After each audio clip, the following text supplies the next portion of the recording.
Bueno, comunidad necia, saludos. Espero que se encuentren muy bien el día de hoy. Vamos a quitar un poquito aquí la música.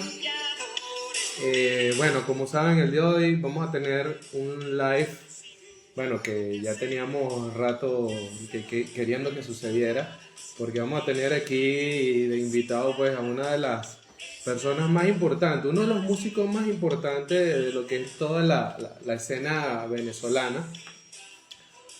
Por supuesto, uno digamos, de las cabezas, ¿no? de esta gran banda que se llama Aditus, ¿ok? Vamos a tener el día de hoy al gran amigo George Enríquez. Así, señores, nuevamente George Enríquez nos va a estar acompañando aquí dentro de la casa de los necios.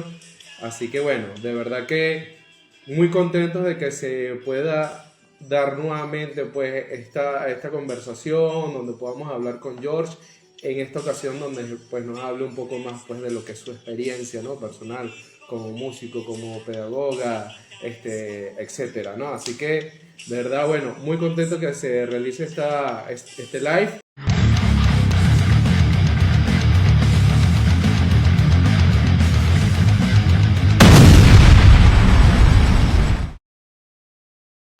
George, ¿Cómo andas? ¿cómo estás, amigo? ¿Cómo te encuentras? Bien, bien, chévere. Con salud y trabajo, que eso es lo más importante. Así es, así es, así es, así es. Bueno, George, como estaba comentando, de verdad que para nosotros es un honor nuevamente tenerte aquí dentro de esta cuenta Keynesio, donde, bueno, nos gusta hablar un poco de rock, por supuesto de la escena venezolana, y bueno, qué mejor representante, amigo, de la escena venezolana que tú, ¿no? De verdad que muy Igual, contentos. un placer que siempre estar con ustedes, pues, siempre. Así, así es, bueno, señores. Y bueno, para la gente, bueno, que se va conectando, que no saben quién es este loco que está aquí arriba, porque el de abajo, por supuesto que sí lo conocen. Yo soy el necio Juan. Nosotros somos cuatro necios, ¿ok? Por supuesto, venezolanos. Yo me encuentro en Madrid. Está el necio Saico, que está en Santiago de Chile. El necio Nes, que también está en Santiago de Chile. Y el necio Maracucho, que ahorita está de vacaciones, pero normalmente se encuentra por Maracaibo, ¿ok? Cualquier pregunta que le quieran hacer a George, por favor, utilicen la cajita de preguntas para yo enviarle inmediatamente la pregunta a George y nos pueda contestar, ¿ok? Así que bueno, ahora sí, George, plomo, vamos a darle con Como todo. son las 12, estás a medianoche ya tú, ¿no? Aquí son medianoche, con mucho calor porque es temporada de verano, así que bueno, aquí estamos. Así es, así es. Mira, George, bueno, por supuesto, comentar, ¿no? Eres multiinstrumentista, eres pedagoga, has estado, digamos, involucrado, ¿no? Con lo que es el mundo de la música desde muchas vertientes, ¿no? O sea, Sí. tuviste una tienda de discos. Cuéntanos, me llama mucho la atención cómo comenzaste, porque por supuesto, como digo, o sea, naciste en Cuba, pero ¿cómo fue ese primer paso para que este George niño dijera, bueno, yo quiero empezar a ser músico, quiero dedicarme Bueno, a esto? A fíjate, ver. ese primer paso comenzó en Cuba, precisamente, y como comienzan muchos, los primeros pasos comenzó por el amor. Sí, yo, yo tenía, yo tenía como, oye, 8 años, 9 años, y había una niña en el salón de clase mío que me gustaba, ¿no? Y Ajá, entonces había un compañero de clase que estaba vendiendo un acordeón. Y yo le digo a mi mamá que él me comprara el acordeón. Y bueno, mi mamá procedió y compró el acordeón. Yo me aprendí como 3 canciones, no más de eso. Y un día agarré mi ok. acordeón y me fui frente a la casa. Yo vivía en una casa cerca de donde la urbanización donde nosotros vivíamos. Y me fui con mi acordeón, me paré en la acera y di tremenda serenata, tremenda serenata. Toqué los 3 temas, pero en la casa no pasó absolutamente nada, todas las luces apagadas, no pasó nada, ni se abrió una ventana.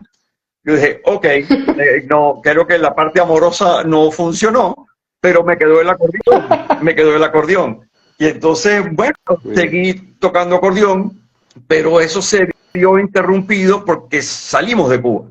sí, tuvimos que emigrar. Salimos de allá, yo tenía 10 años cuando salimos. Y entonces llegamos a Estados Unidos sin, bueno, con lo que teníamos en la mano, equipaje de mano, digamos, el acordeón se quedó, era un acordeón chiquitico, pero se quedó igual, o sea, se quedaron mis soldaditos, mis carritos, el acordeón, todo. Y entonces, bueno, llegamos a Estados Unidos, pudimos salir porque la compañía donde trabajaba mi papá envió una carta diciendo que nos estaban trasladando a mi papá para Estados Unidos. Y llegamos a Nueva York, donde estaba la sede de la compañía, donde trabajaba mi papá, y le dijeron, bueno, sí, ok, te sacamos, pero no hay para dónde enviarte, porque era una mentira que te estábamos trasladando para otro lado. Fue la excusa para poder salir. Okay. Pero entonces, bueno, nos quedamos en Nueva York. Tuvimos que quedar en Nueva York un año, y como regalo de Navidad ese año mi mamá me compró un acordeón más grande. Me compró un acordeón más grande. Y me acuerdo que mi mamá y mi papá lo fueron a buscar. Fue una de las nevadas más duras que habían habido en Nueva York en esa época, en ese año. Okay. Y bueno, fueron y me compraron el acordeón, me lo dieron de Navidad, ¿no? Y como al año, yo estudié allá un año, cuarto grado, una cosa así hizo allá, si mal no recuerdo. Total, que al año le dicen a mi papá, bueno, Pacu, para Venezuela hay una plaza allá como gerente general. Y entonces, bueno, sí, ahí sí me traje el acordeón, seguí tocando el acordeón. De hecho, aquí empecé a agarrar clases más formales aquí en acordeón, con un profesor o alemán o austríaco, no estoy seguro, él se llamaba Heinz Lauterbach. Y mucha gente había agarrado clases con él. Y llegamos a tocar en un concurso en el Teatro Nacional, si mal no recuerdo, en un concurso que hubo. Yo toqué allí en este concurso y bueno, estaba ganando mis clases y tal, pero claro, cuando en el año 1900, ya estábamos aquí en Venezuela, yo descubro, empieza a sonar en 1962-63 los Beach Boys y tal, yo digo, coño, este acordeón no me sirve para un carajo. O sea, este acordeón no sirve para eso, ¿no? Entonces, cambié de instrumento, o sea, dejé el acordeón y empecé a tocar batería. Y coincidentalmente armamos un grupo que se llamó, inicialmente se llamaba Eddie and the Snobs, porque Eddie era quien financiaba el grupo, el pana nuestro, entonces merecía tener su nombre, pues. Y entonces yo empecé a tocar batería y cantar desde la batería, y había otra persona que cantaba. Esta cuestión de dos cantantes me ha perseguido toda la vida, ¿no? Prácticamente, porque incluso en los años 70, te estoy hablando, ya estábamos hablando de dos cantantes en ese primer grupo que yo tuve. Entonces compartimos, hacíamos covers, hacíamos puras versiones de temas. Yo tendría unos 14, 15 años, 16 años, y empezamos a hacer covers. Yo tocaba la batería y cantaba desde la batería. Y bueno, esos fueron mis años mozos. ¿No? Tendría 16, 17, cuando me graduó de la universidad de bachillerato, voy a estudiar en Estados Unidos, y ahí realmente me dediqué a mis estudios. No, digamos, mi impulsión en música en ese momento fue comprar discos, pero parejos. O sea, ahí realmente comencé mi colección de discos, de vinil. Y de eso vamos a estar hablando. Sobre todo en música clásica. Descubrí la música clásica justo antes de empezar la universidad y wow, eso me abrió un mundo que hasta el día de hoy yo soy muy fanático de la música clásica. Y empecé a comprar, el comienzo de mi colección realmente fue el de música clásica. Y bueno, pero cuando termino, te estoy resumiendo aquí todo cómo arranco hasta llegar a Adictus, ¿no? Hasta llegar a Adictus. Cuando termino la universidad en Estados Unidos, me regreso con una tonelada, literalmente una tonelada de discos y libros, y una maletica con la poca ropa que había comprado allá. Pero la tonelada eran discos y libros. Y cuando llego aquí, contacto otra vez a Álvaro Falcón, que habíamos tenido el grupo en los años 60, y armamos un trío que empezamos a tocar sobre todo blues, con un bajista que se llamaba Steve Scott. Él había tocado con los Ladies WC y anteriormente había tocado con un grupo de bachillerato que se llamaba Homer Jones. Total, que empezamos a hacer versiones, sobre todo versiones de los Allman Brothers Band, que era la banda de rock wow. sureño, ¿no? Es decir, era la propia, justo en el momento que esa banda estaba de furor, ¿no? Con Duane Allman y todo lo demás. Total que empezamos a montar esos temas, pero el bajista, hicimos un trío y el bajista se fue. Steve se fue para Estados Unidos. Total, nos quedamos Álvaro y yo. Y en ese momento llaman a Álvaro y para ingresar a un grupo. Y como en la semana Álvaro me llama y me dice, mira, me acaban de llamar de un grupo ahí, me dio un nombre medio raro, pero no hay nadie que cante. ¿Tú quieres cantar? Porque es que ahí hay baterista, vas a entrar como cantante.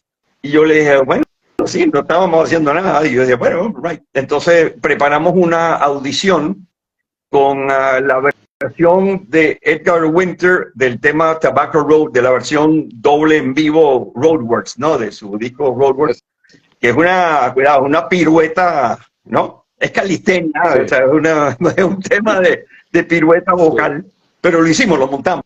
Y obviamente pasé la audición, porque 50 años después todavía estoy ahí, pasé la audición para entrar en Aditus. O sea que yo creo que esa es la etapa donde yo he estado como cantante único, porque ya unos años después entró Pedro, que también cantaba, entonces volvimos otra vez a compartir vocalización y hasta el día de hoy en Aditus siempre hemos mantenido eso de las dos voces, ¿no? Por eso digo que lo de las dos voces me persigue de que yo era, ¿sabes? De que tenía la banda de versiones, porque siempre he sido así. Y entonces, bueno, esa es mi trayectoria o mi, digamos, contacto con la música. Claro, en esa época, cuando estábamos en Cuba, yo, más allá de las tres temas que conocía de acordeón, yo tuve influencia musical por el lado de mi papá y por el lado de mi mamá. Por las dos vertientes, yo tuve influencia musical. Bueno, por el lado de mi mamá era fanática de la música latina. Estamos hablando de la música latina y los grandes cantantes latinos de los años 50 en Cuba, que era lo duro, ¿no? Benny Moré, la Orquesta Ramón, la Orquesta Casino, es decir, opa, ahí estaba la cosa. Celia Cruz, en fin. Y mi mamá, eso es lo que mi mamá escuchaba. Mi mamá escuchaba música latina, ¿no? Por el lado de mi papá, sin embargo, mis abuelos, por parte de padre, mi abuelo era inglés y mi abuela norteamericana. Entonces lo que mi papá tenía en las venas era el jazz. Y entonces mi papá le encantaba las grabaciones de los big bands, ¿no? ¿Sabes? Glenn Miller, Stan Kenton, en fin, las grandes bandas de los años 50. Entonces, eso es lo que mi papá escuchaba y también la música clásica. Mi papá escuchaba mucha música clásica. Entonces yo tenía esa mezcla de lo latino por el lado de mi mamá y el jazz y lo clásico por el lado de mi papá. ¿Okay? Por ahí viene mi influencia, digamos, mi tetero musical. Pues. Muy bien. Sí, de todo un poco, ¿no? Mira, George, sí, ¿sabes qué? Me llama mucho la atención. Porque normalmente para una persona, digamos, aprender un solo instrumento ya es complicado. Y tú eres una persona, o sea, a ver, empezaste con el acordeón como nos estabas comentando, sí. Después estuviste con la batería, ¿cierto? Y ahora teclado. Bueno, también pues vocalización, ¿no? Sí. Cuéntame. Bueno, yo te cuento. Te cuento que eso es osadía, más nada, porque eso es osadía. Yo estoy bravo en ese sentido. Me atrevo, hay que atreverse, pues. Si uno no apuesta, ni gana ni pierde, ¿no? Como dice el dicho, ¿no?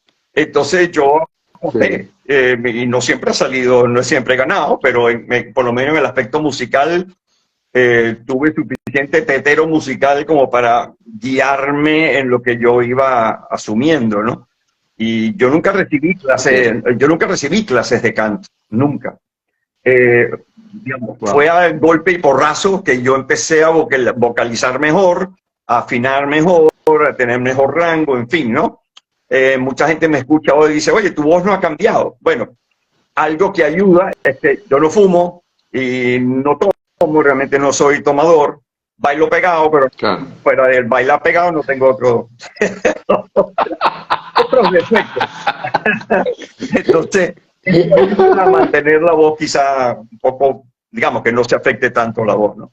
Pero Sí, Así es. bueno, se me ha dado, pues la batería, fíjate que la batería, yo llego a la batería porque en el momento que te digo que todavía estaba tocando acordeón, pero ya va, estaba buscando a dónde era el salto, en el colegio aquí, Y que la batería es un instrumento difícil. correcto, o sea, pero repito, yo soy osado, ¿no? En el colegio donde yo estudiaba aquí, en el colegio donde yo estudiaba aquí, casualmente ese año hicieron como toda un conjunto de pruebas, una batería de pruebas musicales para saber cómo estaba cada alumno. Fue chévere porque no, a todo el mundo tuvo acceso a esa batería de pruebas y yo salí bien en afinación, digamos, en timbre, no sé qué broma, pero donde saqué 100% fue en rítmica. No me pelé en uno de los ítems de rítmica, no me pelé. Entonces yo, muy ingenuamente, repito, muy ingenuamente y de mucha osadía, dije, bueno, lo mío es la batería. O sea, ya va. Y entonces, actualmente, por esa misma semana, unos compañeros de clase, porque estábamos hablando de las notas y la cosa, iba a haber una fiesta y ellos estaban armando un grupo, el baterista de ellos se había ido y me preguntan, ¿y tú tocas batería? Yo le dije, sí, jamás en mi vida había tocado una batería, pero yo le dije que sí. Y entonces, bueno, vamos a empezar a ensayar contigo porque tenemos un toque aquí, una fiesta que va a haber y vamos a tocar. Ok, entonces yo tenía un amigo que sí tenía una batería en su casa. Y entonces yo me fui durante 15 días, todos los días, después del colegio, todos los días me fui para casa de mi amigo a que él me dijera cómo se tocaba eso. Yo no sabía cómo se tocaba la batería. Y practiqué durante 15 días y tocamos en la fiesta. Y me acuerdo que el tema más, digamos, más difícil era un tema que se llama Wipeout, que hace un redoble. Haces un redoble, ¿no? Lo pude hacer. Pues, lo pude hacer. Y tocamos todo ese poco de canciones, bueno, algunas de surf, otras más pop, otras más rock. Y armamos un medio repertorio y yo lo pude tocar. Y entonces, bueno, yo seguí tocando batería. Seguí tocando batería hasta que me fui a Estados Unidos. Pero te digo, Es decir, pura osadía, pura osadía. ya, o sea, pero realmente tú, digamos, tu profesor fue este amigo y ya. Tal cual. Yo nunca agarré clase de batería ni nada. Wow. En lo absoluto. Wow. Impresionante, amigo. Impresionante, de verdad. Mira, George, tú sabes que, bueno, nos estabas comentando también, ¿no? Sobre la colección de discos que tienes, que por cierto, vamos a saludar a la gente que está conectada. Saludos a todos los que están conectados. Aquí estamos con el gran George Enríquez de Aitu, bueno, que aquí nos está comentando un poco, ¿no? De su experiencia, ¿no? Cómo llegó al mundo de la música, ¿no? Sí. Y bueno, cualquier pregunta que le quieran hacer a George, por supuesto, ya saben. Te pueden preguntar, De hecho, por ahí preguntaron. te pueden preguntar, que yo responda es otra vaina. Exacto. Pregunten. Pero fíjate, por ahí preguntaron que cuál es, o sea, creo que está un poco adelantada la pregunta, pero vamos a lanzarla una vez. Adelante. Dijeron que cuál es la próxima fecha de Aditus en Caracas. Tenemos un concierto, lo que pasa es que es un concierto como cerrado para el club en el Vallarriba Athletic Club el 21 de este mes, o sea, en 10 días, 12 semanas. Pero es cerrado, bueno, no sé si la gente del club puede dar invitaciones, a veces sí, no sé, pero es básicamente interno para el club, ¿no? Excelente. Está bien adelantado. Pero por ahí están mandando... Está bien adelantado. Sí. Sí, pasa que tú sabes, la promesa es que, bueno, colocan la pregunta Claro. y vamos a dársela una vez para que no se pierda. Está bien. Saludos a Carol Ángel, a Néstor. Por ahí te están diciendo, George, que te admiran muchísimo más ahora después de todo este relato que nos estás dando, ¿no? Del tema de la batería y tu osadía, ¿no? Excelente. Mira, George, con respecto a, bueno, lo que estaba comentando, ¿no? De tu colección de discos. Sí, ¿Cómo que tienes? yo en Estados Unidos lo que te decía, empecé a hacer mi colección de discos, empecé con música clásica, ¿no? Realmente, lo que más compré allá fue música clásica. Y me traje eso, una tonelada, sobre todo discos y libros. Me acuerdo que llegó por carga aérea y tuve que ir yo con 2 amigos más, con 2 carros más, para llevarnos todas las, ¿sabes? Las cajas una tonelada de discos. Ahí empezó mi colección y yo llegué a tener, al final de la era vinil, llegué a tener como unos 20.000 discos más o menos, 20 y pico mil discos de todo, ¿no? De música clásica, pop, rock. Yo escucho mucha variedad de música. Pero llegué a tener un cuarto full de discos, ¿no? O sea, eso es una habitación completa. De hecho, cada vez que yo me mudaba, cuando yo me mudaba tenía que prever un cuarto adicional, porque ¿de dónde metía la colección, no? Si no iba a estar en la cocina, los discos regados por la cocina. ¡Wow! 20.000 discos. Increíble. Y después, cuando salí de los viniles y pasé a CD, entonces llegué a tener como unos entre 10.000, 12.000 CDs. Y ahorita lo que tengo son puros discos duros portátiles. Ahorita me quedan algunos viniles, pero de música. Tengo un par de colecciones ahí que tienen su historia y por eso no salgo de ellas, de música clásica, un par de box sets de música clásica. Y tengo algunas colecciones de CD también, más por el aspecto colección, pero básicamente salí de eso. Salí toda la colección a discos duros, ¿no? Excelente. Ahora, entonces a ti no te atrapó esa nueva moda de coleccionar vinilos nuevamente.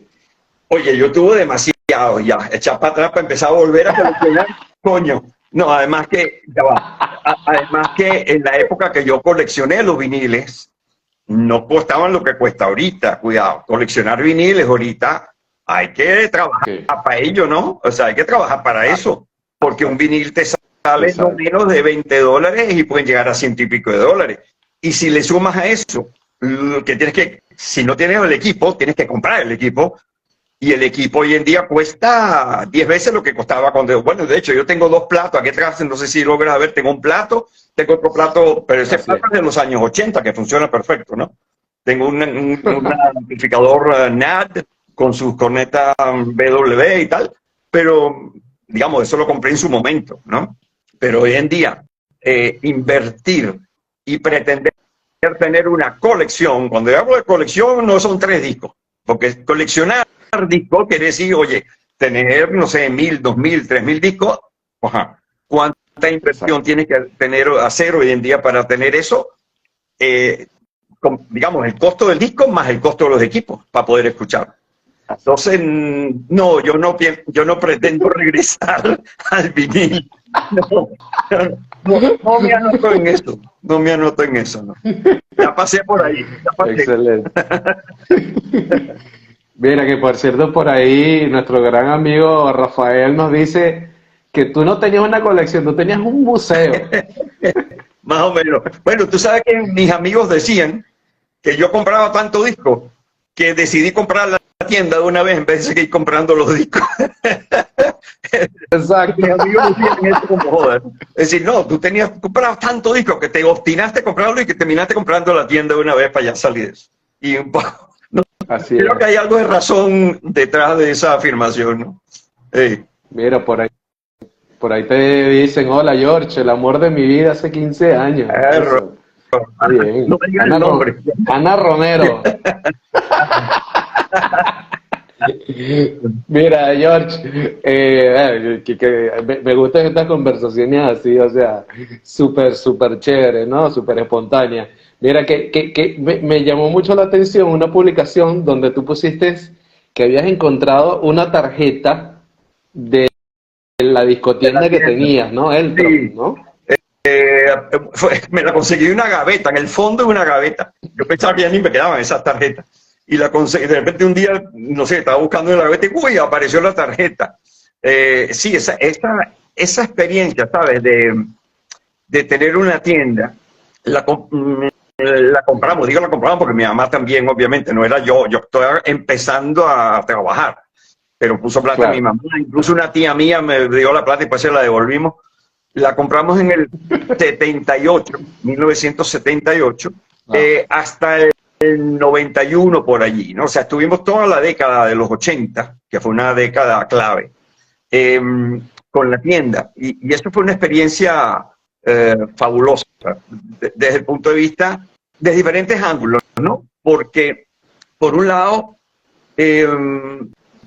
tuve la oportunidad de conocer al consumidor, aunque uno es consumidor y los panas de uno son consumidores, pero y no digo de no consumidores de droga, de consumidores de música, digo. Mis panas todo el mundo era fanático de la música, digamos, sí eran fanáticos, no estaban pendientes de lo nuevo y todo lo demás, pero eso es una cosa, y otra cosa es enfrentarte al consumidor normal de música, que te entra a la tienda y te dice, mira, escucha un tema que dice, tarará, ta, ta, ta, ta, búscamelo. ¿What? O sea, ¿entiendes? Te tarareaban cualquier cosa y entonces pretendían que uno supiera qué tema era, ¿no? Y te asombras, eso me dio esa cercanía con el público comprador, consumidor de música, me dio la oportunidad de entender cosas con respecto al consumidor, de no llegar a generalizaciones, porque a veces uno estereotipa, uno tiende a estereotipar, eso es normal en el ser humano, uno tiende a estereotipar, no, el que escucha tal música está de tal manera, no, cuidado. Entonces, tuve muchas sorpresas cuando tuve la tienda. Y te hablo de un ejemplo simplemente, ¿no? Yo tenía un cliente fijo, un cliente que me iba por lo menos 2 o 3 veces al mes, fijo, y gastaba todo lo que tenía gastaba su sueldo. Y era un tipo que trabajaba en un banco, muy nerd, así como, bueno, iba con su crucecito y tal, y compraba, pero no compraba un disco a la vez, compraba de 15, 20, 30 discos cada vez que iba, y de la música más volada que te imaginas, o sea, música más experimental, electrónica, volada, Tangerine Dream, Grobschnitt, los grupos de sinfónicos alemanes. Es decir, el tipo era voladísimo con sus gustos, pero si tú lo veías, era el propio, tú sabes, el tipo burócrata, por decirlo de alguna manera, tú no te imaginas que esta persona escuchaba ese tipo de música. Y con esto quiero decir eso, ¿no? Que a veces uno tiende a veces a tipificar el comprador y cuidado. No es así, no es así. Lo mismo me pasó después en radio, con respecto a quién te está escuchando. A veces te sorprende muchas veces quién te está escuchando. Pero con la tienda, repito, ese fue un aspecto de la tienda que fue de mucho aprendizaje, porque es conocer al comprador, ¿no? Hoy en día es mucho más fácil, lo conoces por tus redes, pero en esa época no era así.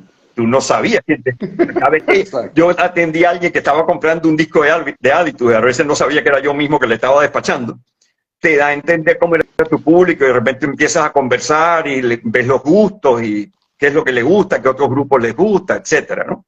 Eso fue un aspecto de la tienda. El otro es que me dio la oportunidad en la tienda, en esa época, repito, hoy en día es otra cosa, porque con un clic puedes explorar lo que quieras, pero en esa época yo me aventuré también por osado a traer discos importados, a veces de grupos que yo todavía no había escuchado, pero los mayoristas en Estados Unidos, donde yo compraba los discos, ellos armaban unos folletos mensuales o trimestrales, como quieran, y ahí te decían todo lo que ellos tenían en catálogo para que tú pudieras pedir, hacer tu pedido, pero te daban una descripción del artista, del grupo, del solista, o lo que fuese, y cómo era su estilo de música. Y yo me aventuré muchas veces a pedir discos que yo no sabía, pero me aventuré, y a veces la pegamos porque traíamos cosas buenísimas, a veces eran terribles, se me quedaban fríos los discos y no sabía qué hacer con ellos, pero me dio la oportunidad de conocer muchos artistas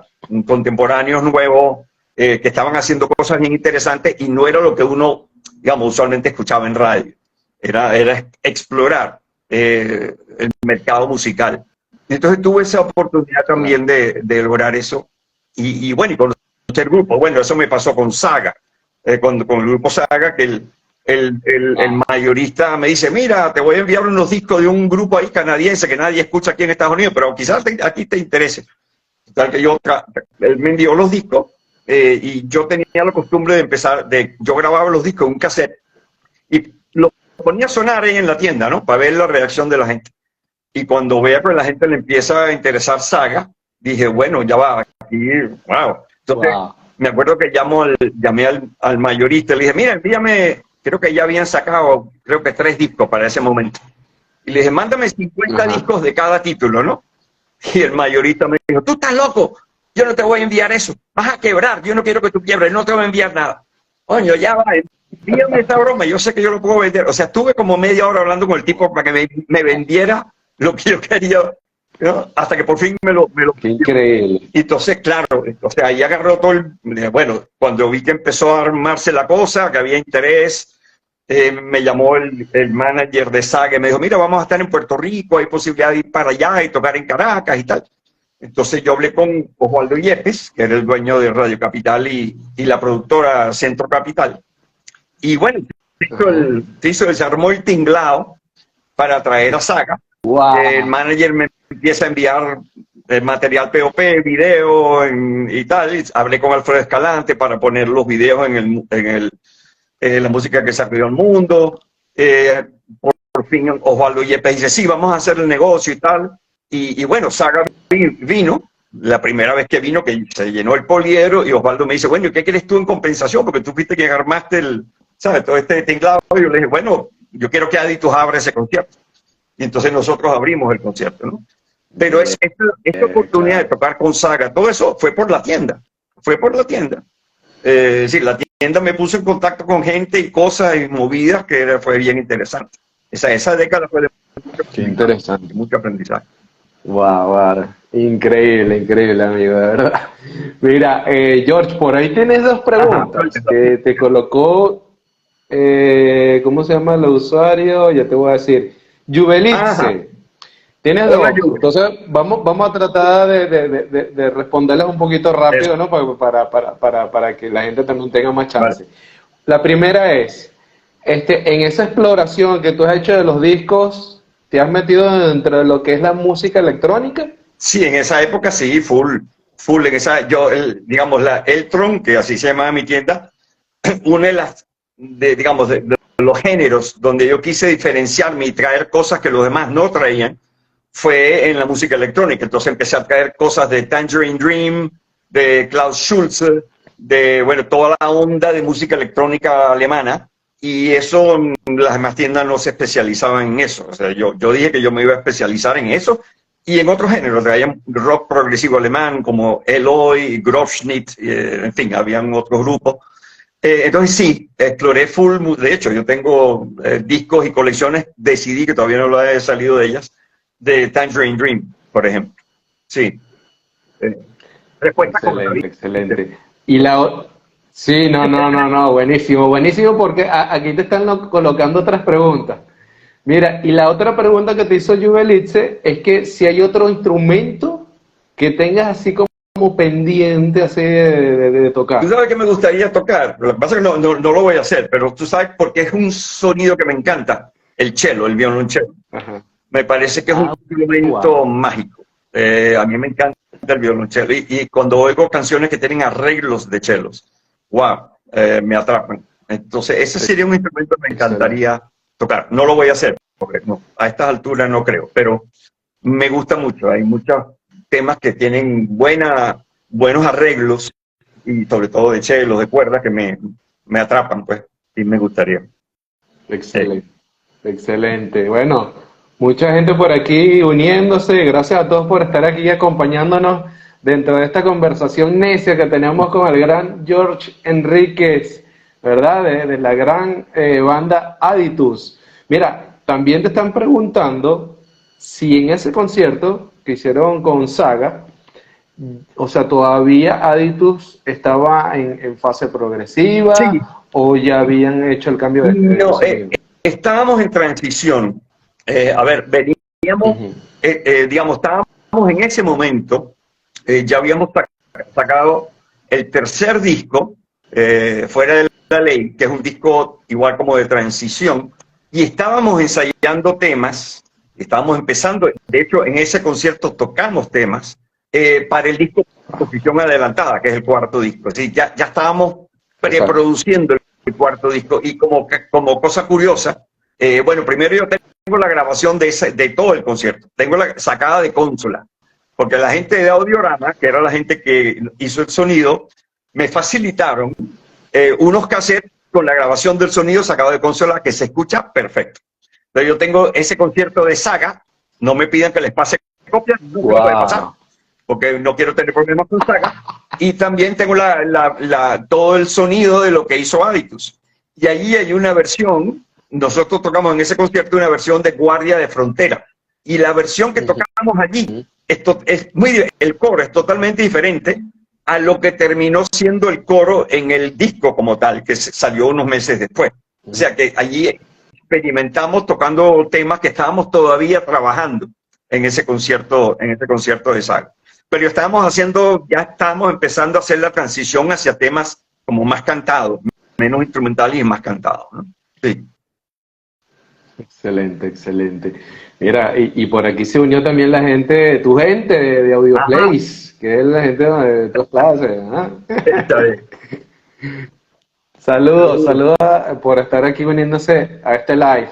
Mira, George, bueno, nos estás comentando del concierto de Saga, nos estabas comentando de la tienda. Me acuerdo que vi una foto donde sale tu madre con un disco de Aditus, ¿no? En sus manos. Tenía una parte de la pared, obviamente, en la tienda, ¿no? Sí. Exacto, exacto. ¿Hay algo que tú añores de esos días? Sí, bueno, por ejemplo, cuando yo te decía que nosotros importábamos, yo me acuerdo, yo tenía una persona que se encargaba de la tienda, yo no podía estar allí todo el tiempo. En esa época yo estaba con Aditus, estaba full en mi cuestión docente, en el pedagógico, estaba haciendo posgrado, estaba recién parido, en fin, ni te cuento. Entonces yo no podía estar allí. Bueno, y ya era gerente de radiodifusora. Al final de los 80 estaba gerente de radio también. Entonces, bueno, no podía estar yo todo el tiempo en la tienda. Entonces tenía un encargado. Yo me acuerdo que cuando nos llamaban y nos decían, miren, llegó un lote de importación, se los llevamos esta tarde. Empezaba, el encargado y yo empezábamos a salivar, ¿sabes? Como el perro de Pavlov, así la baba, ¿no? ¿Qué vendrá? ¿Qué habrán enviado? ¿Qué? Entonces, en lo que llegaba el lote de discos, ¿no? Eran de repente 30, 40 cajas de discos de 50, 60 discos. Cerramos la tienda, sacamos a todo el mundo y nos abríamos, así como, ¿sabes? El 25 de diciembre, de abrir los regalos de Navidad, ¿sabes? Empezamos a abrir las cajas, mira lo que llegó, y mira por acá. Y entonces de repente veíamos y dijimos, llegaron 2 discos nada más, uno para ti y uno para mí. Entonces los clientes no tenían discos, nos quedamos uno para mí y uno para el encargado. ¿En serio? Esto ocurría, lo admito hoy en día. A veces hay clientes que se quedaron esperando discos que no llegaron porque yo me los quedé. Pero eso era muy sabroso, o sea, y después empezar a descubrir que te había llegado, porque como te decía, yo a veces pedía cosas que yo no conocía, yo pedía cosas que yo no jamás había escuchado, entonces déjame ver qué es esto, ¿no? Entonces me los llevaba para la casa y a veces esa noche no dormía, me empataba con el día siguiente escuchando los discos en la casa. Eso de descubrir, ¿sabes? Descubrir música. En la época, no de ahorita, que es muy fácil descubrir, sino en la época en que tenías que comprar los discos o tener acceso a alguien que tuviera los discos para descubrirlos. Eso era bien interesante, muy de emoción a ver qué había llegado, ¿sabes? Eso era bien interesante en esa época. Y claro, desde el punto de vista de la industria, si me voy ya hacia Aditus, bueno, mira, los 80 había industria aquí.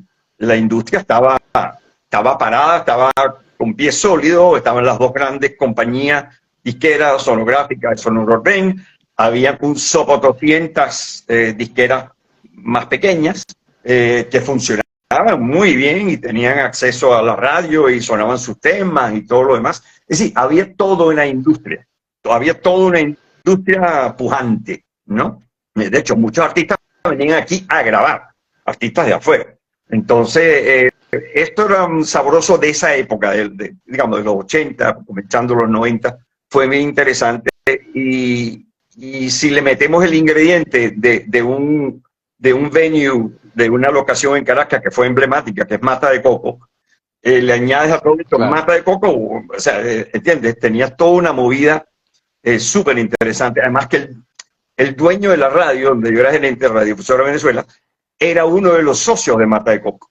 Entonces nosotros teníamos un vínculo directo con todo lo que estaba pasando en Mata de Coco. Podíamos chapear para entrar, no teníamos que pagar la entrada para entrar, porque el dueño de la radio era uno de los dueños de Mata de Coco. Entonces fue toda una, digamos, me permitió a mí explorar muchas facetas de la música que yo no conocía. Pues, digamos, más que ser escucha de música, ser gerente de una radio y decidir qué es lo que se va a colocar y qué no se va a colocar, eso es importante. Y una faceta que yo me estrené allí haciendo eso. Tener la tienda fue otra faceta, es decir, más allá de pertenecer a una banda como Aditus, ya para ese momento que empezamos a salir en televisión y todo lo demás, o sea, fue una época de mucho aprendizaje, yo diría, porque teníamos todos los elementos de la industria para aprender. Es decir, cuando tú entras en una disquera, súper disquera, como era, por decir algo, Sonográfica, y tenía gente especializada que sabía lo que estaban haciendo en mercadeo, en promoción, en imagen, en el estudio de grabación como productores y tal, tú dices, wow, porque antes lo hacíamos todos nosotros. Es decir, pasamos de lo casero, de lo artesanal, a lo profesional. Fue un salto cualitativo de pasar, ¿sabes?, de hacer uno todo, ¿no?, a tener gente que sabía 10 veces más que uno, haciendo muchas de las cosas. Y eso fue muy nutritivo para la banda y para uno personalmente. Y bueno, tener, digamos, ese contacto con la industria bajo diferentes ópticas. Porque yo me podía ver como artista, pero también me podía ver como dueño de una tienda vendiendo mi disco, o me podía ver como gerente de una radio colocando mi música. Es decir, todo eso triangulaba, ¿no? ¿Entiendes? Todo eso triangulado. ¿Cómo hacías? ¿Cómo hacías? La pregunta, esa es la pregunta, ¿ves? Cuando hablamos de... Yo por eso hoy en día yo no me preocupo por mi semana y mi horario, porque yo sé que yo puedo cumplir, ¿ves? Yo puedo cumplir. Después de haber pasado por esa década, júralo que yo no tengo rollos de schedule, ni de timetable, ni nada de eso. Es decir, yo tenía mi horario semanal, cual grilla, ¿sabes?, de programación de una radio, de 8 a 9 tal cosa, de 9 a 10 tal, el día tal, voy a tal sitio y tal, súper cronometrado, pero lo hacía. Es decir, yo sabía cuántas veces tenía que ir a la radio, los lunes yo recibía en la radio a los promotores, el día tal yo recibía en la tienda a los vendedores, el día tal, me explico, ya estaba, o sea, todo estaba súper configurado en mi semana, Pero si uno se organiza, mira, ¿no? De verdad que me quito el sombrero, amigo.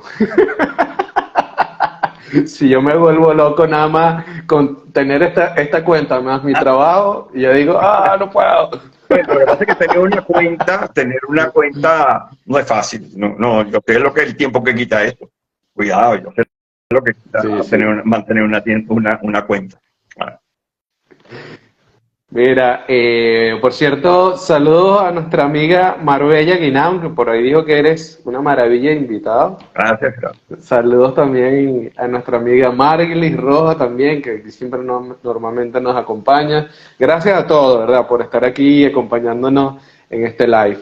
Mira, hablando de Aditus, ¿no? Ya tú has comentado, ¿no?, en varios lives que te han hecho, ¿no?, de que ese paso de lo que es esa era progresiva de Aditus, ¿no?, hacia un sonido un poco más, digamos, para las masas, más digerible para la gente. Más pop rock, sí. No, sí, más pop rock no fue como un golpe, ¿no? Fue más bien como una transición, ¿no? Claro. Que ustedes fueron llevando. Entre la etapa progresiva, porque cuando comenzamos en Aditus, sí, ciertamente, y eso...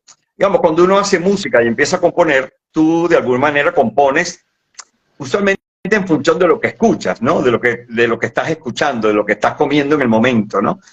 Y en ese momento, estamos hablando del año, yo entré en Aditus en el 74, un año después de que más o menos ya se había consolidado. Yo estaba escuchando, ¿qué escuchaba? Jethro Tull, escuchaba Genesis, escuchaba Yes, escuchaba, digamos, los grandes grupos, Gentle Giant. ¿Qué era lo tuyo? ¿No? Y bueno, uno trataba de componer, porque la osadía llega hasta un punto, ¿ves? La osadía tiene sus límites. La osadía tiene sus límites.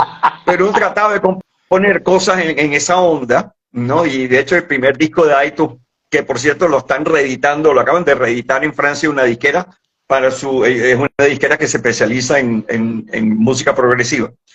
Eso es lo que escuchábamos.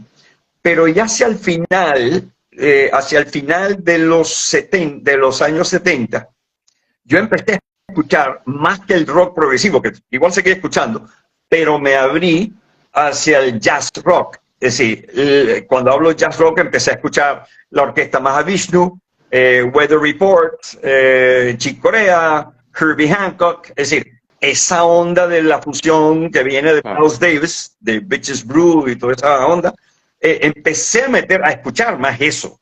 Y entonces eso tuvo influencia si uno escucha el segundo disco de Aditus, tiene más influencia de jazz que de rock progresivo, porque eso es lo que estábamos escuchando más en ese momento. Y eso duró unos, o sea, a mí me encantaba Mahavishnu, me encantaba Weather Report, me parecía que los tipos estaban en otra dimensión, ¿no? Pero ya cuando entramos en los 80, yo empecé a escuchar New Wave, empecé a escuchar cosas más cantadas, porque me interesó, porque toda la broma de los sintetizadores y las cosas, digo, wow, aquí hay toda una, digamos, avalancha de sonidos y de texturas que te permitían hacer muchas cosas. Y cuando además sale MTV, que sale en el 81, 82, por ahí sale MTV, y tiene el impacto que tuvo en el mercado, porque ¿quién no vio MTV, no? Entonces tú dices, eso es lo que empezaste a escuchar mucho más. Y si unes eso con la tienda, eso es lo que se empezó a vender también. Pero no fue porque a veces la gente dice, bueno, ¿cómo Aditus se vendió? Porque pasaron de hacer música progresiva, más intelectual, más complicada, algo sencillo. No, sí, bueno, trata de hacer algo sencillo, ¿sabes? A veces lo sencillo es más difícil que lo más enredado, ¿no? Y no fue algo que nosotros decidimos, no, vamos a hacer esto para hacer esto que vende más. Eso no fue, así no fue. Fue que uno empezó a escuchar eso.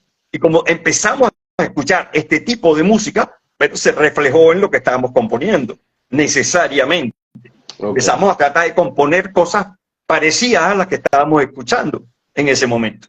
Y yo empecé a escuchar full música dentro de la onda del rock del momento, o del pop rock, y de las cosas más new wave, en esa onda. Y claro, cuando traté de componer, eso es lo que yo quería componer en ese momento. Yo no quería componer como Genesis o como Chick Corea ya para ese momento. Claro. No, eso no era lo que yo estaba escuchando. No es que dejara de escucharlo. Yo todavía, hasta el día de hoy, escucho de vez en cuando, escucho un lado completo de Close to the Edge de Yes, completico, ¿no? Pero no compongo en esa onda ahorita. No, una cosa es escucharlo. Igual, yo escucho toneladas de música clásica, pero yo sería incapaz de componer música clásica, ¿no? No compongo en ese género. Claro. Pero sí empezamos a escuchar, repito, más cosas del New Wave, del pop rock y tal. Y entonces, bueno, Aditus se fue yendo hacia allá, hacia ese género, ¿no? Que se fue refinando y delimitando y refinando cada vez más. Yo creo que ya para cuando llegamos a sonográfica, estamos hablando del año 85-86, ya teníamos el estilo más o menos amarrado. Ya habíamos pasado por un par de discos independientes. Ya habíamos hecho, de hecho, había salido Posición Adelantada, había salido M-Vision, y cuando llegamos a Juegos de Azar, que es el primer disco con sonográfica, el estilo ya estaba más o menos, ya estaba definido. Exacto. Me explico. Pero era porque esto es lo que escuchábamos, eso es lo que estábamos escuchando. Excelente.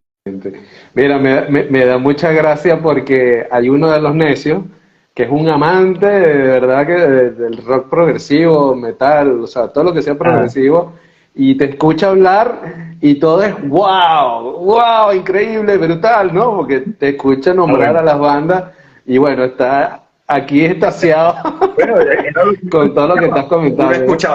Uno escuchaba eso, por supuesto. Sí. El tetero de los 70. Así es, de hecho él nos dice, igual las grandes bandas progresivas de los 70, en los 80 también empezaron a hacer como que una música más digerible, ¿no? Sí. O sea, para la gente, ¿no? Así es. Sí. Mira, George, disculpa la ignorancia, porque a lo mejor sí lo han hecho, pero bueno, me voy a atrever, me voy a tirar de osado. Ustedes, ustedes han interpretado actualmente, o digamos, no sé, ponle, hace 10 años, parte de este material progresivo, así sea una canción, en su show en vivo. No, lo más hacia atrás que llegamos, lo más atrás que llegamos es a Posición Adelantada. De ahí tocamos Guardia de Frontera, tocamos Mi Amplificador, pero es que más atrás no tuvo la difusión, digamos, ¿quién escuchó el primer disco o el segundo disco? O sea, ¿quiénes están vivos que escucharon eso? O sea, digamos, nosotros hicimos un tiraje de ese primer disco y el segundo disco como de 2.000, 3.000 discos. ¿Cuántas de esas 3.000 personas están en vida hoy en día? No,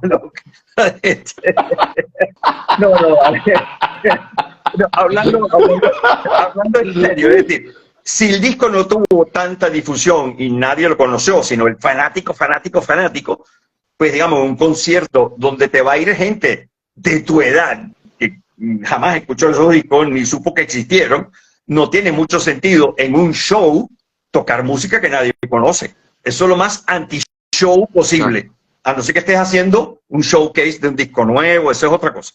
Pero un show para gente que lo que quiere es gozar y disfrutar la experiencia, tienes que tocarle cosas que conozcan. Porque si no, ¿qué sentido tiene? La gente va a estar ahí escuchando algo nuevo que jamás ha escuchado en su vida. No tiene sentido.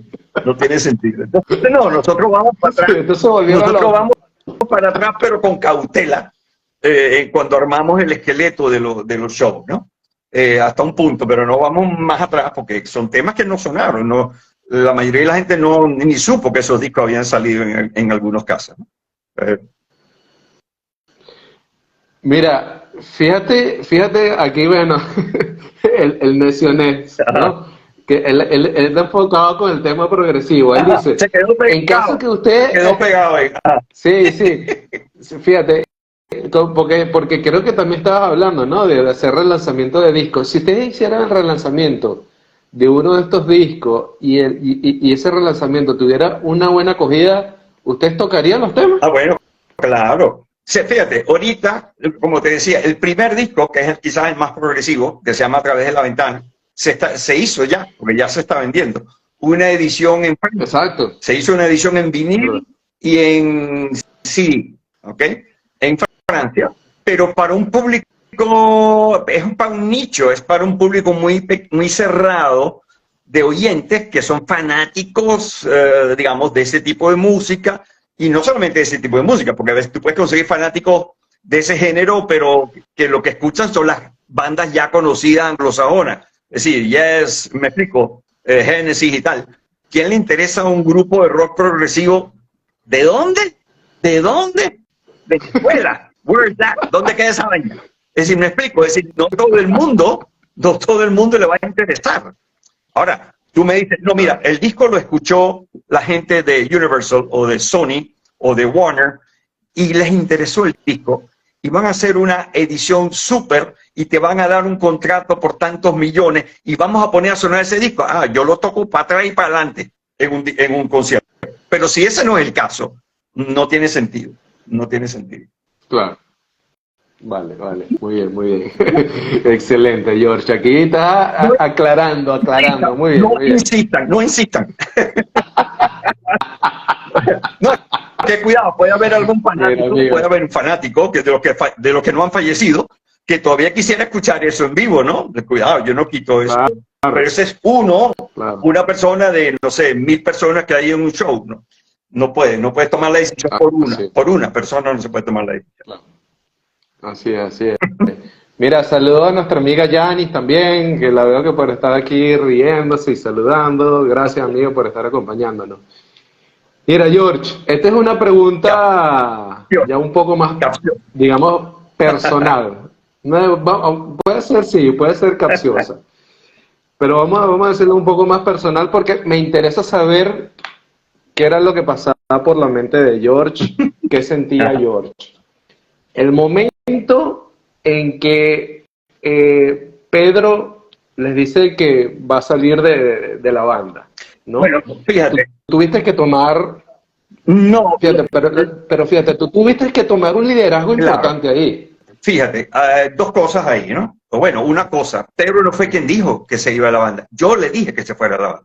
Primera, Ok, pequeño detalle, ok, ¿no? ok. Porque venían ocurriendo cosas que no voy a entrar en detalle aquí, yo no voy a hablar más de Pedro. Pedro es pana, señor. Pero él estaba tomando, estaban ocurriendo cosas con las que yo no estaba de acuerdo, Valerio tampoco estaba de acuerdo. Y íbamos a entrar a grabar un disco y yo le dije, yo le dije, mira, Valerio, yo no voy a entrar en un estudio de grabación si no se aclara esta situación.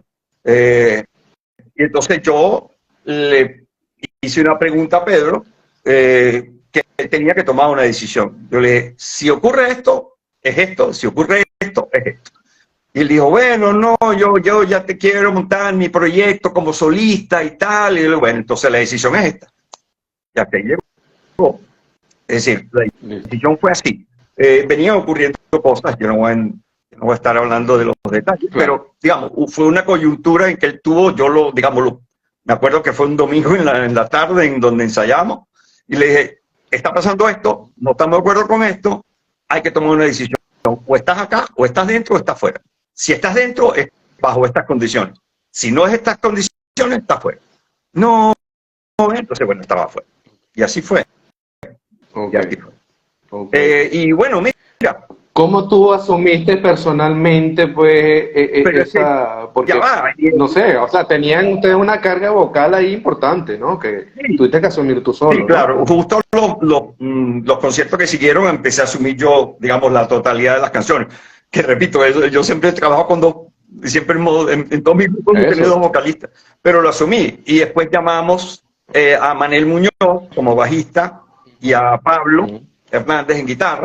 Y entonces Manel empezó a compartir vocalización conmigo, ¿no? Pero no, digamos, mira, digamos, como Aditus venía trabajando, éramos, digamos, el cuarteto, si hablamos del cuarteto de los años 80, porque antes habíamos sido, cuando yo entré éramos un sexteto, en el año 74 éramos 6. Después se fue Carlos Enrique, que era la segunda guitarra, quedamos como quinteto, con Álvaro, Sandro, Ignacio, Coqui y yo, el baterista y yo. Y después cuando se fue Ignacio, y entonces cambiamos de baterista en el año 77 y entró Valerio, entonces era un cuarteto. Pero ahí, digamos, las decisiones las tomamos, no es que hubiera un líder, todos compartimos, digamos, las decisiones. Y si vamos al caso, quien tenía registrada Aditus como compañía era yo. O sea, el nombre era mío, desde el año 77, 78, porque de un momento dado quedó como así como en el aire la cosa y ya va, hay que formalizar esto y yo registré el nombre y yo tenía la compañía, ¿no? Pero aunque yo tuviera el nombre o la compañía, las decisiones las tomábamos en colectivo. O sea, no es que había una voz cantante en términos de tomar las decisiones. Entonces, no es que de repente, ay, ¿qué hago ahora? Porque, ay, voy a tener que tomar decisiones. No, ya veníamos en eso, ya veníamos tomando decisiones. Las decisiones, todo el mundo participaba en las cosas que se hacían. Y 4 cabezas piensan más que una. Entonces, ya veníamos trabajando así. Entonces, cuando Pedro se va así, bueno, se me recargó la parte vocal y de composición, porque Pedro también componía con Sandro. Ya Sandro no estaba, Sandro se había ido antes, incluso que Pedro. Entonces, hubo una recarga desde el punto de vista de la composición y el canto, pero después se equilibró cuando entró Manel, que también compone y canta, en fin, digamos, fue rápido, digamos, el momento de ajuste y seguimos, ¿no? No fue... ¿No lo sentiste pesado? No, quizás desde afuera mucha gente quizás pensó, wow, epa, esto se vino abajo. No, y no fue así. De hecho, no ha sido así. Estamos cumpliendo 50 años. Sí, estado más años, claro. Hemos cumplido más años sin Pedro que con Pedro. 3 veces más. Exactamente. No, bueno, buenísimo, de verdad. Ahora, que bueno, son detalles que muchas veces la gente... Claro, no, y repito, claro, cada vez que se va alguien de la banda, dice, bueno, siempre hay hay afectos, hay, digamos, hay 1000 cosas, es como, tú sabes, alguien se te va el amigo, ¿no? Claro. Se va el amigo, ¿no? Sí. Y bueno, siempre hay un momento ahí de ajuste, de repensar qué hubiera pasado si hubiéramos hecho tal cosa. Uno empieza, ¿sabes?, a repensar situaciones, ¿no? Pero bueno, hay que echar para adelante, no puedes quedarte en ese círculo dando vueltas, ¿no? Y entonces, bueno, uno ve para adelante y sigue. Exactamente. Claro. Mira, por ahí vi que se conectó nuestro pana Víctor Méndez, gran amigo tuyo también, Seguro. George. Sí, por ahí también está Jorge del Escaparate. Gracias, hermano. Gracias por estar aquí acompañándonos aquí en este live que ha estado muy entretenido y muy interesante. Ok, Jorge, así que pendiente ahí. Mira, George, hablando entonces del tema de los shows en vivo, porque además de ahorita que me tiré de osado, también a veces soy un poco chismoso. Ajá. Entonces, sí, me gustaría saber, por supuesto, normalmente uno pregunta, ¿no? ¿Cuál es la mejor experiencia que ustedes han tenido en vivo, ¿no? Pero fíjate, me interesa mucho, sobre todo para una persona como tú, con ese nivel de experiencia que has tenido en la música, en la escena, ¿cuál ha sido la experiencia más difícil que has tenido en un concierto en vivo, en un show en vivo? Y cómo lograron manejarla, ¿no? Porque hay muchas veces que el mismo músico como que se trastoca, ¿no? Y no sabe manejarlo. Oye, hay anécdotas, ¿no? Hay experiencia que de repente nos pasó en Maracaibo, creo que era un matrimonio, que estábamos ahí en un salón de un hotel, y me acuerdo que había todas esas esculturas que hacen de hielo, ¿no? Y de repente estamos ahí, vamos a empezar, de repente, ¡clan!, se fue la luz. Y se fue todo, ¿no? Y entonces, por supuesto, la cosa empezó la escultura y él empezó a derretirse. Y tú veías como se iba derritiendo y se paralizó todo, no siguió la música, no hubo nada, no podíamos seguir hasta que no sé cuánto tiempo después la cosa arrancó y ya la escultura estaba como agua. No, experiencias hay. Claro, cuando tú vas a salir a escena, cuando tú estás en un show y vas a tocar, y los minutos antes que estás ya a pata de tarima, ¿no?, para montarte, y se apagan las luces y dicen, ¡guau!, arranca el intro y tienes que meterte. Mira, esos son minutos que uno reza, ¿no?, para que todo siga funcionando como lo ensayaste en el chequeo de sonido y que no haya fallas, ¿no? De eso mucho depende del equipo técnico que tienes y todo lo demás, o sea, quiénes son el ingeniero de monitores, el ingeniero de... Pero uno siempre, yo no me acuerdo de alguna experiencia que haya sido tan traumática, ¿no? Es lo que quiero decir. Porque uno siempre resuelve. Y los primeros temas siempre uno está ajustando, súbele tal cosa, bájame tal otra, uno hace señas sin que tratar de que el público no se dé cuenta. Que no te... Claro. O sea, hay mil cosas que ocurren. Pero esos son detalles, eso no es que haya sido un shock para el show. Son detalles que a veces el público ni se da cuenta, repito. Pero yo no recuerdo ningún show así que haya sido el propio desastre, ¿sabes? No recuerdo. ¿Nunca han tenido que parar un show y decir, ya no continuamos? Eso no les ha sucedido. Creo que no. Hemos parado show, pero antes de ir. O sea, show... ok, claro. No vamos. ¿Sabes? No vamos. No salimos yo no salgo de mi casa. Eso sí ha ocurrido múltiples veces. Porque esto sí ha ocurrido en el sentido de que cuando uno lleva tantos años en esto, hay ciertas condiciones que tienen que darse para antes de que tú te muevas.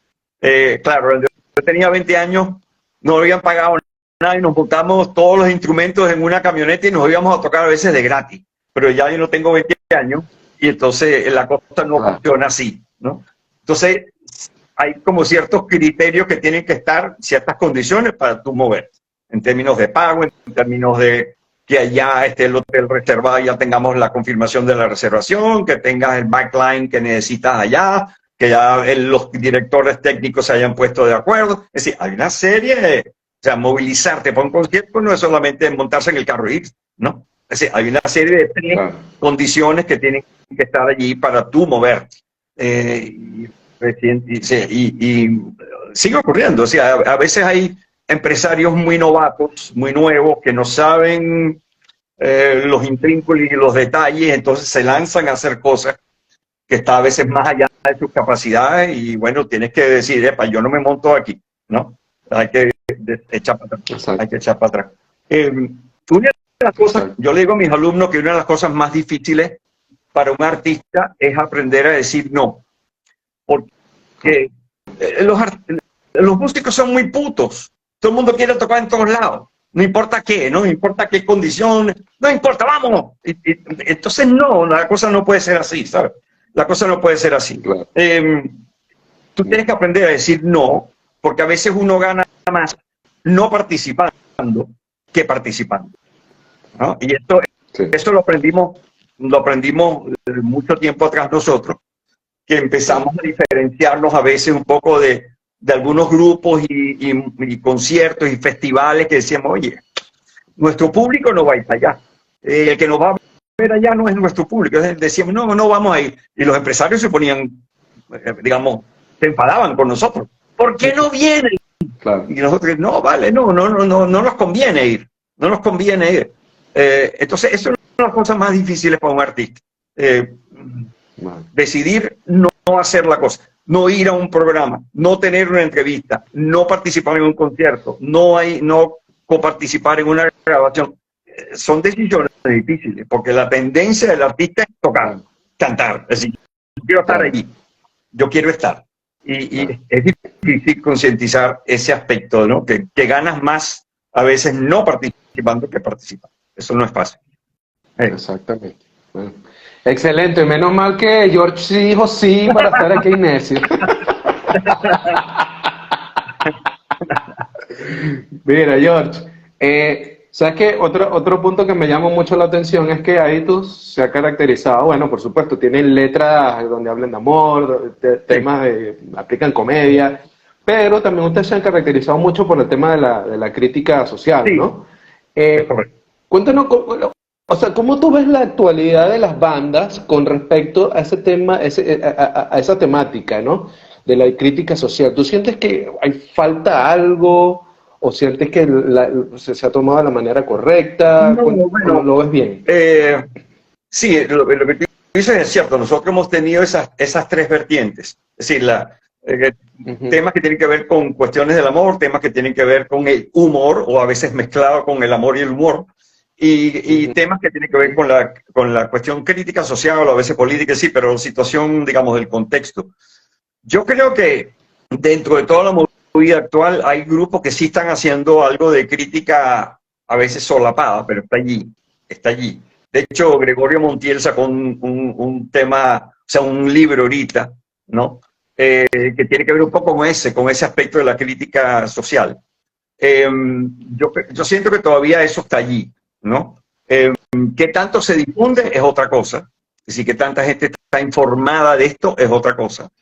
Pero yo creo que esto siempre está, ¿no? Repito, a veces más solapado, a veces más cuidadoso, a veces más abierto, pero todavía está allí, esa vertiente. Yo creo que eso, digamos, eso es inherente al rock, ¿no? No sé si a la música urbana, pero al rock sí lo es.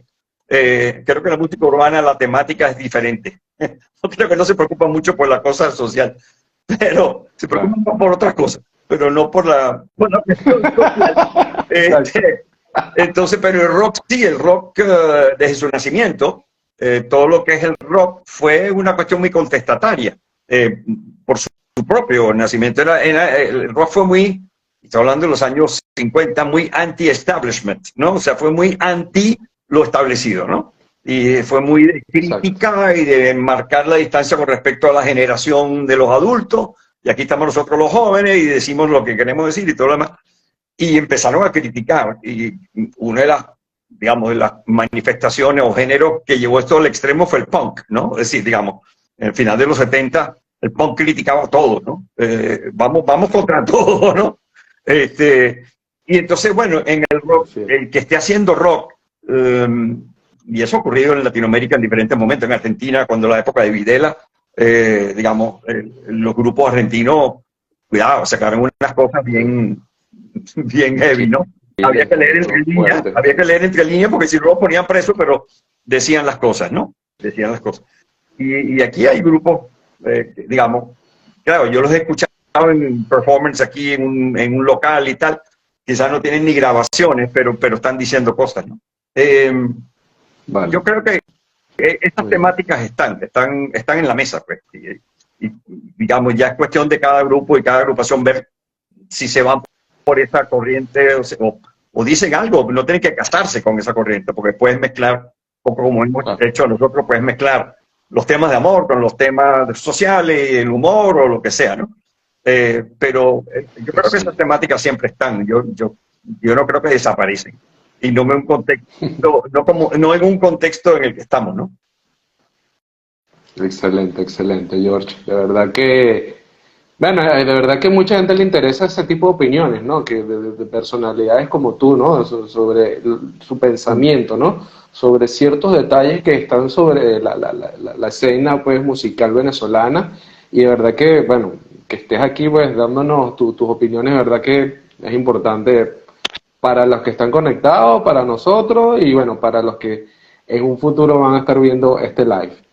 George, ¿sabes que llegamos a una sección que es digamos, la sección para, digamos, conocerte un poquito más personalmente y también de una manera jocosa, ¿ok? Esto se llama las preguntas necias, ¿ok? ¿Qué son las preguntas necias? Son 5 preguntas donde yo te voy a dar 2 opciones. Ok, yo escojo una. Tú escoges una y tú ves si nos dices el por qué. Ok. Vale.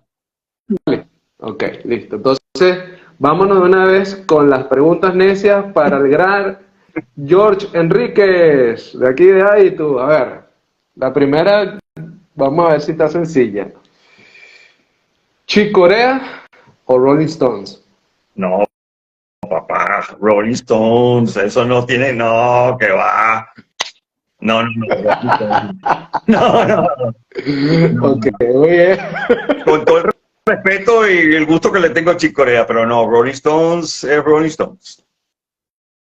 Muy bien, excelente. A ver, mira, la siguiente pregunta está interesante. Eso es para conocerte un poquito más. A ver, ¿locución o pedagogía? Pedagogía, porque en pedagogía hay locución. Es decir, tú en pedagogía tienes que ser buen storyteller. Tienes que saber hablar con la audiencia, que son tus alumnos, tienes que poder escuchar y tienes que saber cómo decir lo que vas a decir. Entonces, en pedagogía hay locución. Excelente. Mira, por aquí te están aplaudiendo con la respuesta de los Rolling Stones. Y la gente de Audio Play me está aplaudiendo lo de pedagogía. Exactamente.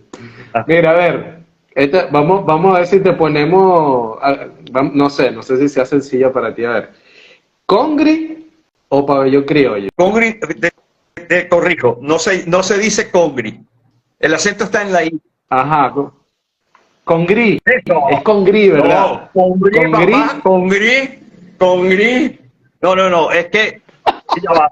Y aquí viene una cuestión ya personal, porque mi mamá, cuando estaba en vida, hacía un congri que era para morirse. Entonces, congri es un plato que se hace con arroz y caraota, frijol, y se cocina junto. Y bueno, es toda una manera de cómo hacerlo. Es un plato cubano, y mi mamá lo hacía de chuparse los dedos, así que no, ahí yo voy por el congri. Como dicen por ahí, no hay tutilla. No hay tutilla, no. Congri. Excelente. Bueno, vean, ya saben, señores, congri. Si van a visitar a George, se presentan en su casa con un congri. Eso sería una buena tarjeta de presentación. Eso. Exactamente. Mira, George, a ver, ¿sabes qué? Vi que también dentro de tus publicaciones hablas mucho de películas y de series, ¿no? De verdad que veo que te gusta, ¿no? La temática. Entonces, por ahí viene. ¿El Exorcista o La vida es No, la bella? vida es bella. Siempre, La vida es bella. siempre, Wow. siempre. Wow. Además por la música. Con el añadido Exacto. de la música, más allá de la temática de la película, que es brutal, la música de La vida es bella es muy buena. Excelente. Muy bien, muy bien. La vida es bella, sí, no. Yo podía haber dicho El Tremenda Exorcista, película. porque tú sabes que yo estudié mi carrera universitaria en Georgetown University en Washington. Ajá. Y allí están las En Washington, escaleras, sí. las escaleras que salen en El Exorcista, en la película. Son unas escaleras que conectaban una calle de arriba donde está la universidad con una calle que estaba abajo. Y eran las escaleras, ahí se filmó esta Wow. parte. Son las escaleras que están cerca de la universidad. O sea, yo podría decir que tengo un vínculo, pues, con las escaleras del Exorcista, porque esas las caminé para arriba y para abajo más de una vez. Pero no, me voy por La vida es bella. Me voy por La vida es bella. Muy bien, muy bien, muy bien, muy bien. Y mire, la gente está de acuerdo contigo. Dicen que excelente, la vida es bella. Mira, ahora sí, estamos llegando, ¿verdad?, a la quinta pregunta necia, que es la última Ok. pregunta necia que tenemos aquí para George Enrique. Y esta es la pregunta más necia de todas. Así que, bueno, prepárate. ¿Qué te puedo decir? Ok. Aquí somos necios. No nos caracterizan por ser gente seria ni nada de eso. Mira, a ver. Ajá. Quinta pregunta para George Enríquez. Estar 2 horas sentado en una camionetica escuchando salsa a todo volumen, ¿ok? Ujú. O ir a un concierto de Maluma. No, la camionetica, papá, eso no tiene... La camionetica. Salsa. A mí me encanta la salsa. Y contextualizado, una camionetica, dale, que para allá vamos. Dale. No, no hay. Mejor todavía. No, uff, mejor todavía. Ese es el contexto, pues, contextualizado, más nada. Dale, chola, pues. Excelente, excelente, George. De verdad No que lo bueno, no, excelente. Esa ni la, Excelente tu no la respuesta, pienso George. mucho, ¿ves? No se piensa mucho esa cosa. Mira, George, ya para terminar, amigo, de verdad que bueno, nuevamente te comento que gracias por de verdad haber aceptado nuestra invitación, por tu espontaneidad, por tu honestidad, de verdad que muy contento pues con este live. Pero me gustaría terminar este live con esta pregunta, ¿no? ¿Qué es lo que tú sientes, ¿no? Al George Enrique, ¿cree que le falta algo por alcanzar? Eh, no, bueno, si fuéramos a lo quizás más superfluo, me gustaría viajar más acompañado. Y ahora que mis hijos están fuera, porque mis dos hijos emigraron y los dos ahorita están en España, me gustaría, lo que pasa es que, digamos, mis labores de docencia y musicales a veces no lo permiten, pero poder compartir con ellos más. Eso es, digamos, lo que me gustaría hacer más. Pero, digamos, cosas que así que yo, tengo un anhelo. No, quizás conocer eso, viajar para conocer países y culturas de las cuales he leído que jode. Por ejemplo, la cultura francesa y nunca he ido a Francia. La cultura italiana y no he ido a Italia. Sí he ido a España, pero no he ido a Italia. Entonces, quizás la oportunidad de conocer esas culturas de las cuales he leído mucha literatura y he leído, ¿no? Eso sería algo que me gustaría hacer. Pero yo me siento feliz. Yo siento que soy feliz, estoy tranquilo y no, digamos, no tengo grandes preocupaciones. De verdad que no las tengo. Tengo preocupación por el país. Excelente. Tengo preocupación por el país, pero personalmente no, de verdad que no. Más allá de este anhelo de compartir más con mis hijos y la familia y todo lo demás que está Claro. regada por todos lados, pero fuera de eso, no. Estoy haciendo cosas que me gustan, ¿sabes? George. Estoy haciendo cosas que me Claro. funcionan, tanto el aspecto musical como la parte de docencia me me ha fascinado toda la vida. Esas son mis dos grandes pasiones desde el punto de vista profesional. Y las estoy ejerciendo las dos, así que me gusta lo que hago.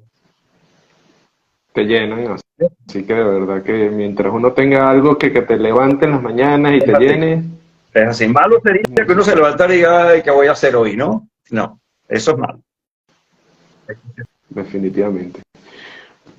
Bueno, George, de verdad, nuevamente, muchísimas gracias, amigo, por haber aceptado la invitación. Espero, bueno, que hayas disfrutado. Seguro. A la gente también.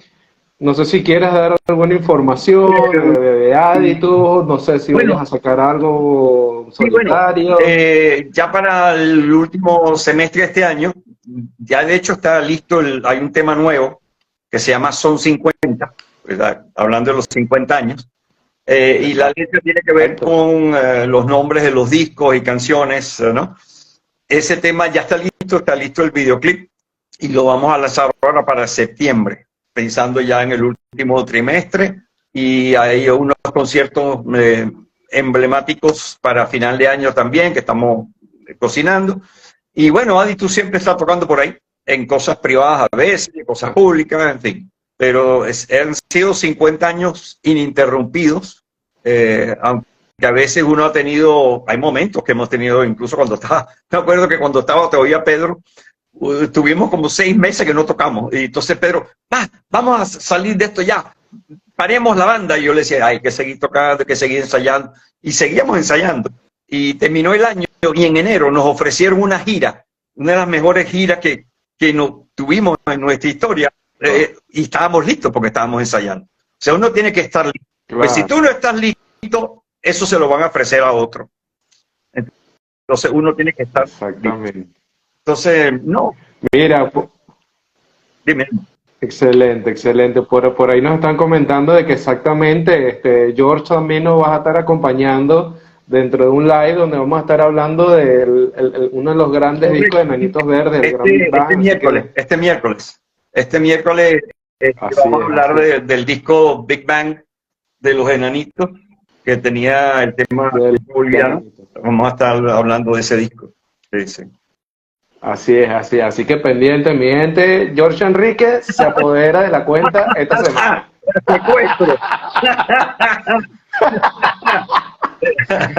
Mira, George, por ahí están preguntando que si puedes cantar algo, no sé, tú decides. No. Excelente, muy bien. Es que no tengo, ahora sí, señor. Yo no toco guitarra, tengo guitarra acústica, pero yo no toco guitarra, así que, y cantar a capela es muy, no me gusta. Exacto. Bueno, ahora sí, señores. Muchísimas gracias a todos por habernos acompañado. Muchas gracias, George.